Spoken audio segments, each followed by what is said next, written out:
Circunstancias sociales, ambición y demagogia. El tema principal de la historia es plenamente contemporáneo, la confrontación entre varias ambiciones. No se nos presenta a César como ese personaje complejo, atractivo e incluso humano que la ficción histórica nos ha venido mostrando hasta la fecha. El hombre de Colin McCullough nos ha mostrado como un estadista cálido y justo, cuya ambición parece ser justificada por la autora a lo largo de toda la saga. Los de Rex Warner y Thornton Wilder son profundamente conscientes de la relevancia que esos idus de marzo pueden tener en sus carreras y existencia. La novela de Warner, que se desarrolla a lo largo de la noche anterior a los idus de marzo, nos presenta a César como narrador, haciendo recuento de toda su vida hasta ese momento. Los idus de marzo de Thornton Wilder también es contada por el propio protagonista, pero su relato se centra en sus experiencias emocionales. Podríamos también mencionar al dictador del sueño de Calpurnia, Cartas póstumas a César, un hombre cuya amarga ironía y toques de calidez cuando expresa su ternura por su esposa o evoca sus dulces recuerdos de Gades. Sin embargo, el personaje shakespeariano se mantiene distante, de algún modo consciente de su trascendencia como gobernante, pero no de sus propios límites físicos. Casio nos describe a un hombre que envejece e incluso demasiado mayor como para mostrar abiertamente su ambición, la que en la obra parece estar monopolizada por el cuñado de Bruto y el astuto Marco Antonio, pese a estar en facciones opuestas. Casio parece erigirse en portavoz de los llamados Boni, los optimates, aquellos que se alinearon con Catón de Útica, defendiendo los profundos valores republicanos de la vieja Roma, lo que llamaban mos maiorum, las tradiciones de sus mayores, de las que César parecía ser un enemigo bastante predecible, quien basándose en la realidad de renovar la totalidad de Roma, bien podría estar intentando construirse una especie de escalinata para alcanzar la cumbre máxima, es decir, convertirse en ese nuevo rey que Roma no tenía desde 4 siglos y medio antes, tal como el César shakespeariano reconoce ya que el Senado le ofrezca una corona, el Senado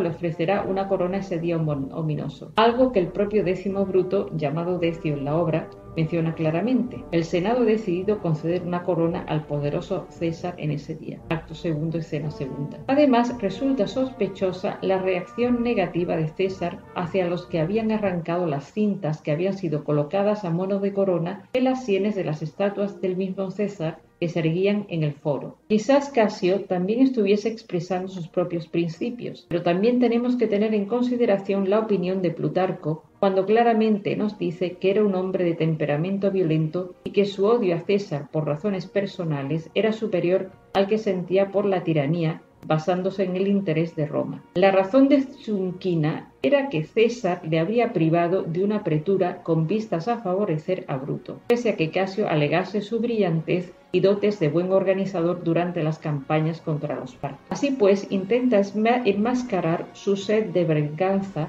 intentando destruir el mito que de César se había creado a base de hacer hincapié en su fragilidad física, con vistas a convencer a Bruto, apelando también a su deber como descendiente del primer Junio Bruto, el que combatiera firmemente a los tarquinos, los últimos reyes de Roma. Casio incluso intenta demoler aquella supuesta ascendencia divina que el propio César había legado mucho tiempo atrás, durante su discurso fúnebre en honor de su tía Julia, cuando llegó a afirmar que su familia descendía de Julo, hijo de Eneas y por consiguiente nieto de Venus. El propio Casio incluso osa comparar al mismo César con Anquises, el padre mortal de Eneas, refiriéndose al día en que él mismo, como el hijo de Venus, llegó a salvarlo de perecer ahogado en el Tíber. Esta sardónica ironía acerca de los ancestros de César también se deja ver cuando infravalora la importancia de su nombre. ¿Qué debería haber en ese nombre? ¿Por qué debería sonar de una forma diferente al tuyo, Bruto?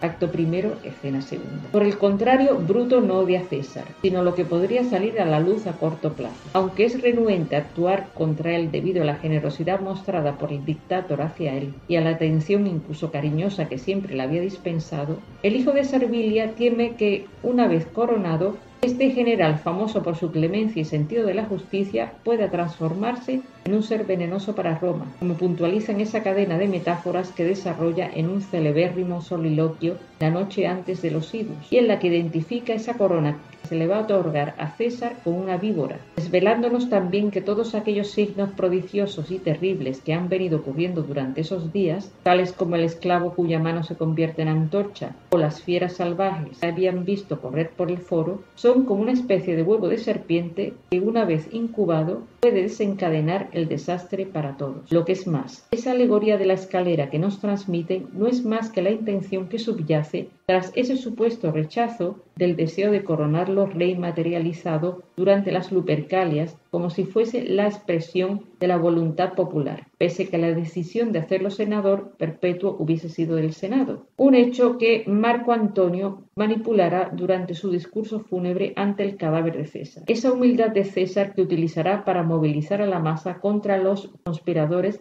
recordándoles la generosidad de él mismo con ellos, materializada en su testamento, según el cual cada romano recibiría 75 dracmas y los jardines privados del dictador serían legados al pueblo romano. Antonio no acusa a los conspiradores directamente. Es él quien cambia la opinión popular a través de su discurso. No deja de llamar honorables a Bruto y a Casio para no ser acusado de difamación. Shakespeare, en suma, nos muestra cuán fácil es manipular lo que Casca llama the rabblement, la chusma, toda aquella multitud de romanos que vivían lejos de la lujosa colina del Palatino, en su mayoría enclaustrados en aquellas